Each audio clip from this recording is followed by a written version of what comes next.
జూబ్లీహిల్స్ నియోజకవర్గ ఉప ఎన్నికల్లో బీఆర్ఎస్ పార్టీ అభ్యర్థి మాగంటి సునీత గోపీనాథ్ గెలుపు ఖాయమని మాజీ మంత్రివర్యులు మహేశ్వరం ఎమ్మెల్యే సబితా ఇంద్రారెడ్డి విశ్వాసం వ్యక్తం చేశారు.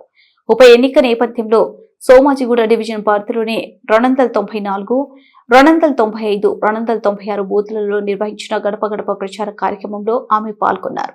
ఈ సందర్భంగా సబితా ఇంద్రారెడ్డి ప్రజలతో కరచాలనం చేస్తూ మాగంటి సునీత అభ్యర్థికి ఓటు వేయాలని, జూబ్లీహిల్స్ అభివృద్ధి కోసం తిరిగి బీఆర్ఎస్ పార్టీని గెలిపించాలని విజ్ఞప్తి చేశారు. ఈ సందర్భంగా ఆమె మాట్లాడుతూ జూబ్లీహిల్స్ ప్రజలలో మాగంటి సునీత గోపీనాథ్ పట్ల గట్టి విశ్వాసం నెలకొంది.